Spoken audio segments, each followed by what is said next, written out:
Nikukaribishe sana katika darasa hili au katika somo hili linalohusu maana za ndoto mbalimbali. Katika video hii nitaelezea ndoto nyingi sana. Ni ndoto zaidi ya 20. Yawezekana kuna ndoto kati ya hizi umewahi kuziota hukujua maana yake, basi leo utaenda kuzijua maana yake na ni kitu gani cha kuchukua au ni uamuzi gani wa kuchukua baada ya kuota hiyo ndoto.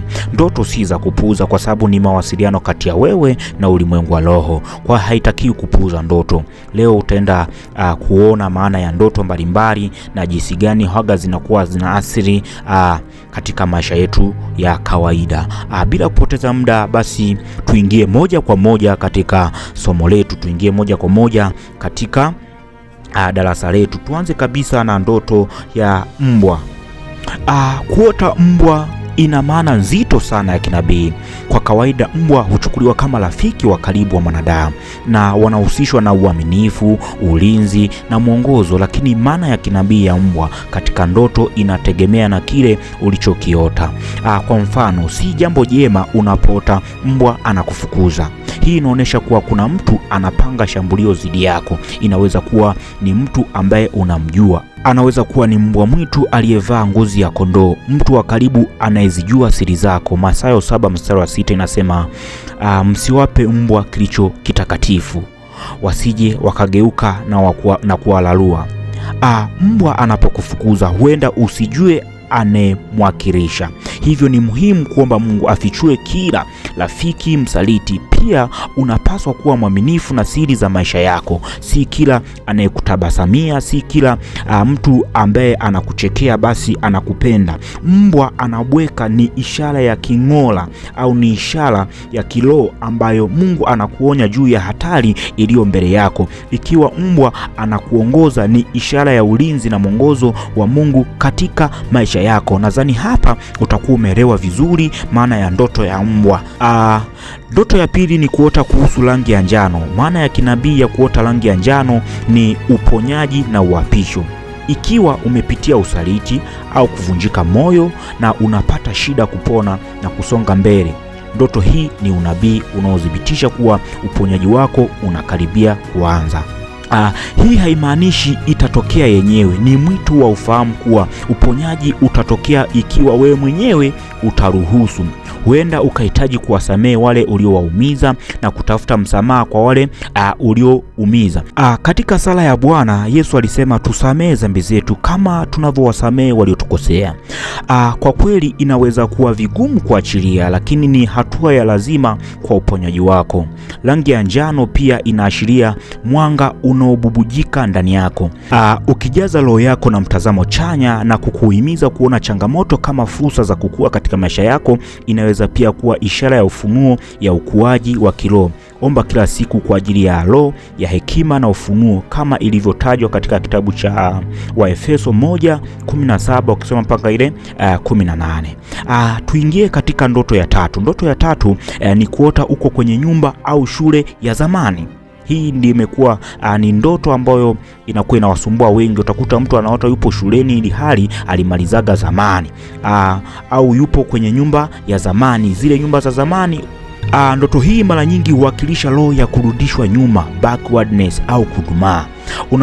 Unapojikuta umerudi mahali ulipoondoka miaka mingi iliyopita, kama nyumba ya utotoni au shule uliohitimu zamani wakati upo mtoto, adui anajaribu kukufunga na maisha yako ya zamani. Inamaanisha kuna madhabahu au maagano ya zamani kutoka kwenye asili yako yanayopinga maendeleo yako ya sasa. Unaweza kuta mtu kila unapokaribia kupata mafanikio makubwa unaota hizi ndoto za kurudi shule, au unakuta kuna jitihada ambazo unakuwa unazifanya kwenye maisha, au unakuta unaota hizi ndoto zinakuja, ndo na zenyewe zinakuja, unaota unarudi shule, unaota upo nyumba ya utotoni. Utakuta hapo mtu mambo yake yanakwama, kila anachokifanya hakiendi. Mahusiano utakuta ndo hivyo, mnaachana na vitu vingine. hapo inabidi uombe zidi ya roho ya kukurudisha nyuma. Wafilipi 3:13 nasema, nikiyasahau yaliyo nyuma, nikiyachuchumilia yaliyo mbele. Unahitaji kuvunja minyororo isiyoonekana ya kale ili kukumbatia mambo mapya ambayo Mungu anafanya kwa wakati huo. Twende moja kwa moja kwenye ndoto namba 4, ndoto ya kuota nyoka. Kuona nyoka katika ndoto ni ishara ya moja kwa moja ya adui mjanja au adui mwenye hila. Nyoka huwakilisha udanganyifu, roho za ufuatiliaji au sumu iliyofichika katika mazingira ya mtu au katika mazingira yako. Tuanze na hii. Ikiwa nyoka anakuuma, inaashiria shambulio kwenye afya, lakini pia inaweza kawa ni kiroho, lakini pia inaweza kawa ni kimwili, unapata mashambulizi. Ikiwa nyoka anakuangalia tu, yani ni unakuta unaota nyoka na kuangalia tu au amekuzingira, hakung'ati ila na kuangalia tu, hii ni roho ya ufuatiliaji inayotoa ripoti au inayotoa taarifa na maendeleo yako katika mamlaka za giza. Hata hivyo, ikiwa utamuua huyo nyoka, kuna wengine utakuta mota nyoka amempiga, amemua, ni ishara ya ushindi hiyo juu ya wapinzani wako, juu ya adui zako, unakuwa unawashinda. Katika kitabu cha Luka 10:16 inasema, tazama nimewapa mamlaka ya kukanyaga nyoka na nge, wala hakuna kitu kitakacho wazuru. Unapoota hivi lazima uingie kwenye maombi ya vita. Yaani hapa moja kwa moja inabidi uingie kwenye maombi ya vita ili kupozesha kila nyoka aliyetumwa kuvuruga hatima yako. Ndoto ya 5 ni ndoto ya maji. Unakuta mtu ameota ndoto ya maji, anaweza akawa nazama, anaweza pia akawa naogelea, yanaweza akawa ni maji machafu. Muda mwingine anaweza akasema ninaota na kunywa maji masafi au nakunywa maji machafu. Unaona, tujue kwanza maana ya ndoto ya maji. Ndoto ya maji mara nyingi inawakilisha hali yako ya kiroho au mazingira yako. Kuota maji safi na yenye utulivu ni ishara ya amani, utakaso na uwepo wa Roho Mtakatifu ndani ya maisha yako. Inaweza kumaanisha nguvu za Mungu zinakuongoza mahali pa kupumzika, tukiangalia katika kitabu cha Zaburi 23. Hata hivyo, kuota maji yaliyochafuka au yenye zoruba huashiria kuchanganyikiwa, majaribu yanayokuja au uchafuzi wa kiroho. Ikiwa unazama kwenye maji machafu, inamaanisha umezidiwa na mihangaiko ya dunia au tabia za dhambi. Lakini inabidi uombe damu ya Yesu ikusafishe na Roho Mtakatifu atulize kila zoruba katika maisha yako. Tuingie moja kwa moja kwenye ndoto ya 6, kuota unakula ndotoni. Hii utakuta inawakuta watu wengi sana, anaota anakula ndotoni. Hii ndoto inakuwa inaonyesha ni onyo kali la kinabii. Kula katika ndoto mara nyingi ni njia ambayo adui huitumia kuingiza sumu ya kiroho, magonjwa au udhaifu katika maisha yako. Ni njia ya kukuunganisha na maagano ya giza au kuzima moto wako wa kiroho.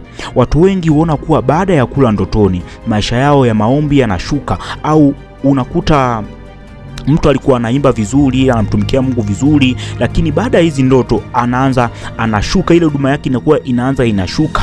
Nadhani unaweza ukawa ni mshuhuda wewe mwenyewe ambaye unakuwa unaziota hizi ndoto.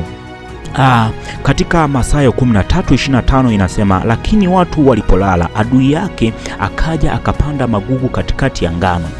Usichukulie jambo hili kuwa ni dogo la kuota unakula ndotoni au unalishwa ndotoni. Inatakiwa ufunge na uombe ili kutapika, ili kuharibu kila sumu ya kiroho. Tangaza kuwa mwili wako ni hekalu la Roho Mtakatifu na hakuna mgeni aliyeruhusiwa kukarisha. Tuingie moja kwa moja kwenye ndoto ya 7, kuota unapoteza viatu au nguo. Viatu na nguo katika ndoto huwakilisha utambulisho wako na hatima yako. Ukipoteza viatu vyako, ina maana adui anashambulia mwendo, anashambulia hatua zako. Inaweza kawa ni kimaisha, inaweza kawa ni kazi, maana viatu vinawakilisha maandalizi na mwelekeo. Ukijiona uko uchi au unapoteza nguo, inawakilisha roho ya aibu na fedheha mbele za watu. Adui anataka kukunyang'anya heshima ambayo uko nayo, ambayo au heshima ambayo Mungu amekupatia. Ukiona unaota hizi ndoto za kupoteza viatu au nguo, inabidi uingie sana kwenye kuomba. Lazima uombe Mungu akufunike kwa vazi lake la haki na kukurejeshea kila utukufu uliopotea. Zakaria 3:4 inatuonesha jinsi mavazi machafu yalivyoondolewa na kubadilishwa kwa mavazi ya fahari. Omba kwa ajili ya mabadilishano ya kimungu. Tuingie katika ndoto ya 8, kuota umebeba mimba au unajifungua. Ikiwa wewe ni mwanamume au mwanamke unaota ndoto ya una mimba au unajifungua, mara nyingi huwa hii ni ishara ya jambo jipya au kitu kipya, kwa haitakiwi uogope hii ndoto. Inaweza kawa ni huduma inayokaribia kuzaliwa kupitia wewe, inaashiria kipindi cha kupevusha maono au wazo la biashara. Hata hivyo, ikiwa mimba inatoka au mtoto anaibiwa katika ndoto, inaonyesha kuwa adui anataka kuua ndoto zako au kile ambacho kilikuwa kinatakiwa kizaliwe. Adui anakuwa na kiwai kabla hakijajidhibitisha. Lazima uombe kwa ajili ya kujifungua salama kwa mawazo yako au ni mipango yako, kitu chochote ambacho kinaweza kukaribia unatamani kukianzisha. Inaweza kuwa pia na hatima ya mawazo yako na vitu vingine. Hata kama wewe ni mwanaume, ndoto hii inaweza kuwakilisha kuzaliwa kwa jukumu jipya la kiroho. Usiogope, maana unakuta wanaume wanaogopa, mimi mwanaume ni mwanaume lakini nimeota najifungua, nimeota nina mimba. Kwa hiyo usiogope, nafikiri umeshajua maana yake. Tuingie katika ndoto namba 9, kuota unapaa, flying. Maana ya kuota unapaa inategemea na unavyohisi ukiwa unapaa. Ikiwa unapaa kwa uzuri na kuangalia dunia kwa chini, inaashiria kupandishwa kwa cheo cha kiroho, mamlaka au na kuona mambo kwa mtazamo wa Mungu.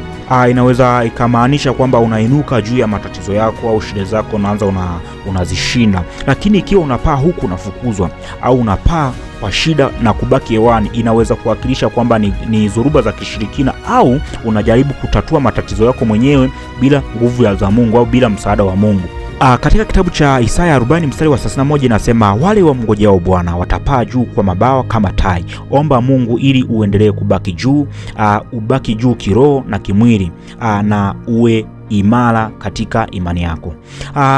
Ndoto ya 10 ni kuota watu waliofariki. Inaweza kuwa ni ndugu waliokufa, unaota sana. Hii waga inawatokea sana watu. Kuota ndugu au watu waliokufa mara nyingi ni ishara ya roho ya kaburi au mwito wa kutoka kwa mababu. Ikiwa mtu huyo anajaribu kukupeleka mahali fulani au kukupa chakula, ni roho ya mauti inayojaribu kukuvuta kaburini. Ikiwa mnazungumza au wafu wanazungumza na wewe tu, inaweza kuwa roho inayojifanya familiarity, wanaita familia spirit, yani roho za kifamilia ikijaribu kukupotosha. Na mara nyingi hatutafuti ushauri kutoka kwa roho za wafu. Lazima uvunje kila kifungo cha nafsi na marehemu. Tangaza kuwa hautakufa bali utaishi ili kuyasimulia matendo makubwa ya Bwana. Omba zidi ya roho ya vifo vya mapema katika ukoo wako, katika familia yako. Twende moja kwa moja kwenye ndoto ya 11. Ndoto ya kuota unafukuzwa na kitu usichokijua. Hii ni ndoto ya kawaida lakini ni nzito sana kiroho, ikiashiria roho ya ufuatiliaji.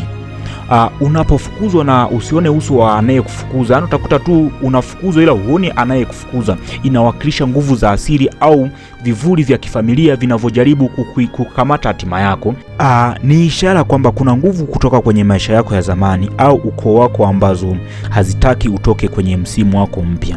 Ikiwa unakimbia na miguu inahisi kuwa mizito sana, au unakuta unakimbizwa hauwezi kupiga kelele, yani utakuta miguu kama haiendi mbele. Inaonesha kupooza kwa kiroho. Adui amezoofisha uwezo wako wa kupambana. Yakobo 4 mstari wa 7 inasema, mtini Mungu, mpingeni shetani naye atawakimbia.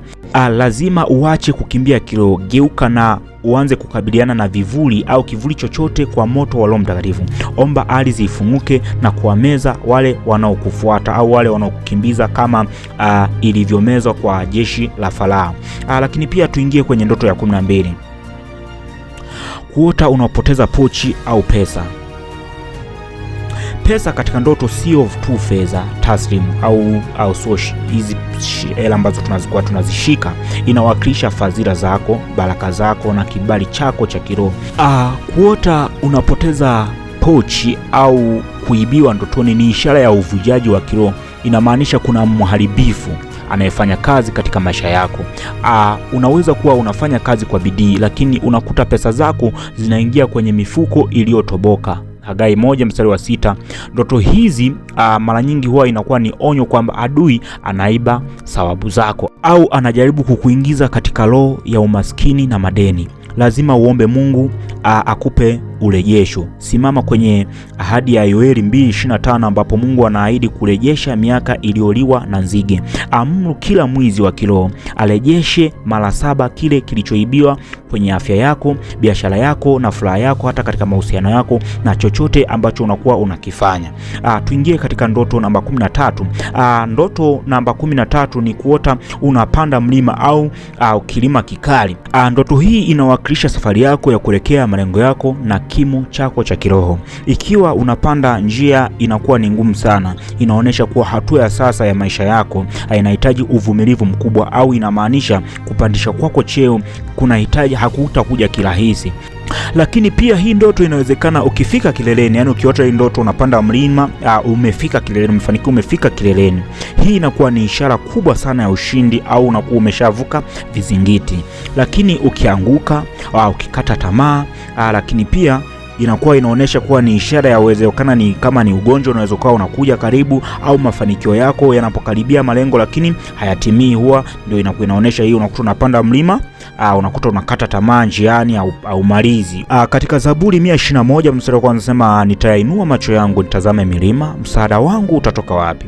Unapoota hivi, muombe Mungu neema ya ushindi na kutie nguvu kumaliza kile ulichokianza. Inawezekana ni kazi, chochote ambacho unataka kukianza, muombe Mungu akupe neema ya kumaliza. Omba zidi ya roho ya uchovu ukingoni mwa mafanikio yako. Tuingie moja kwa moja katika ndoto ya 14, kuota daraja limevunjika au barabara imefungwa. Unaposafiri ndotoni na ghafla unakuta daraja limebomoka au barabara imefungwa na unakuta ukuta mkubwa au mti umezuia, hii ni ishara ya kukwamisha kimazingira. Inamaanisha kuna nguvu za kimaeneo au walinda malango katika mji wako au mahali pako pa kazi ambapo wameapa kuwa hautopita. Ndoto hii inaeleza kwa nini unaweza kuhisi umekwama licha ya kipaji chako ulichonacho.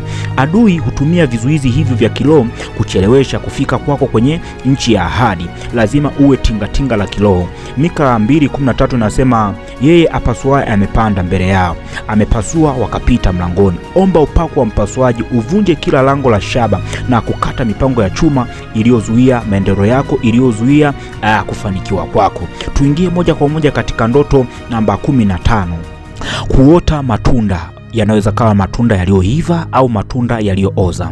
Matunda katika ndoto yanawakilisha matokeo ya kazi au tabia ya maisha yako. Kuona matunda yaliyoiva na mazuri kwenye mti ni udhibitisho wa kimungu kwamba msimu wako wa mavuno umewadia. Ni ishara ya uzazi, uzalishaji na kibali cha Mungu. Hata hivyo, ikiwa matunda yameoza, yana wadudu au yanaanguka chini kabla ya kuyachuma, ni ishara ya kupoteza mavuno kabla ya wakati. Inamaanisha kuna kitu kinakula baraka zako kabla ya kuzifurahia.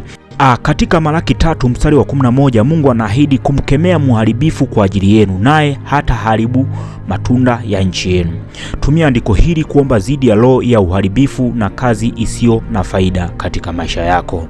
Ndoto ya 16 ni ndoto ya kuota uko mahakamani au upo gerezani.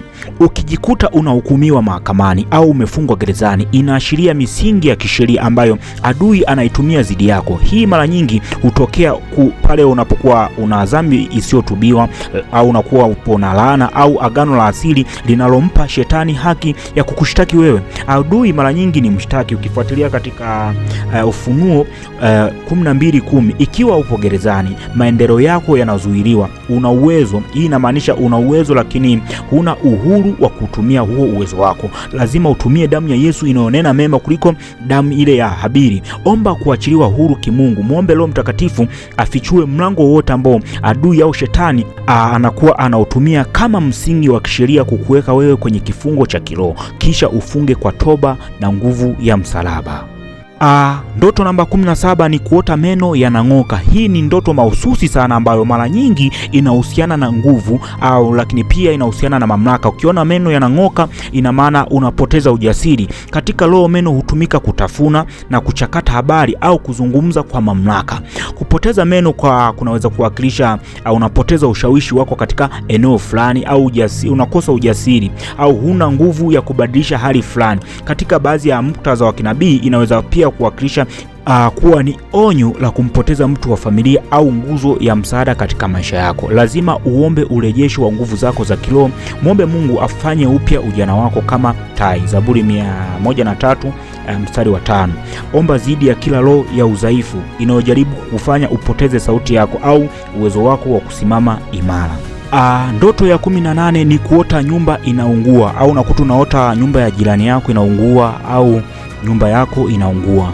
Kwanza tuangalie moto katika ndoto unaweza kuwa na aina mbili. Ikiwa moto ni mzuri na hauteketezi nyumba kama kichaka kilichokuwa kinawaka, huo ni moto wa Roho Mtakatifu au ni utakaso. Lakini ikiwa nyumba yako inaharibiwa na moto na kuna hofu kubwa, ni ishara ya uharibifu wa kidaimoni. Inamaanisha adui anashambulia msingi wako wa kifamilia, anashambulia amani yako na akili yako. Nyumba inawakilisha maisha yako au kaya yako. Nyumba inayoungua ni jaribio la kukuacha huna makazi au maskani.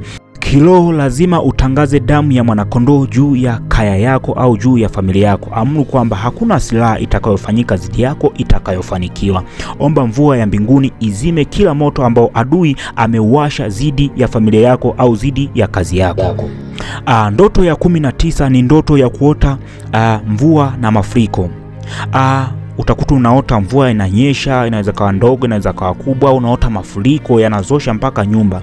Tuanze kwanza, mvua kwa ujumla ni ishara ya baraka ya uapisho, lakini pia mafuriko ni ishara ya uvamizi. Ukiona mvua ya upole, ina maana Mungu anatumia msimu wa kukuburudisha au msimu wa kuburudisho kwa nafsi yako. Lakini ukiona mafuriko yanazosha mpaka nyumba, magari na vitu vingine, inawakilisha mafuriko ya wasio haki au mgogoro mkubwa unaozidi uwezo wako au jaribu linalotaka lije linalozidi uwezo wako. Isaya 59:19 inasema, adui atapokuja kama mafuriko, Roho wa Bwana atainua kiwango zidi yake. Ikiwa unajihisi kulemewa na matatizo katika maisha yako ya kawaida, ndoto hii ni mwito wa maombi mazito. Muombe Mungu ainue kiwango chako standard kwa ajili yako na maisha yako ya kiroho.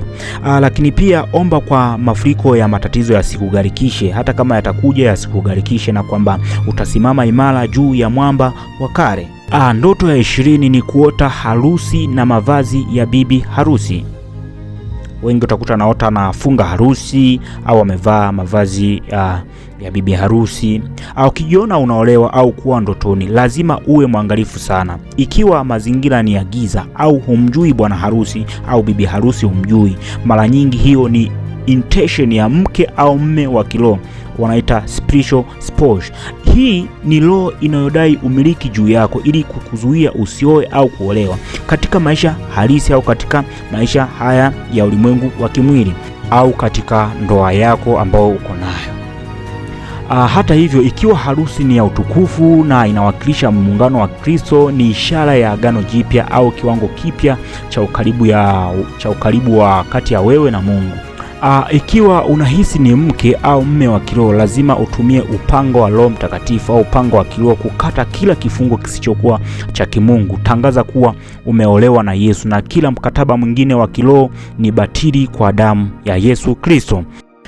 Asante ambaye ulikuwa pamoja nasi tangu tunaanza tafsiri ya hili somo, lakini pia na imani kuna kitu na umejifunza. Kama kuna ndoto ambayo ilikuwa inakuchanganya, na imani kuna kitu umekichukua na ni wakati wa kwenda kukifanyia kazi, na Mungu akujalie neema ya utii. Lakini pia usisahau kusubscribe na kutufollow, lakini pia unaweza kujiunga na magrupu yetu kama Galila Vision. Tunakuwa tunaendelea kule kujifunza vitu mbalimbali. Kama una ndoto yako pia unaweza kaenda kuiwakilisha kule, utapata fasili sahihi na mwongozo ni namna gani vipi unaweza kuiombea ndoto yako. Uwe na siku njema. Mungu akubariki sana. Tuungane katika masomo ya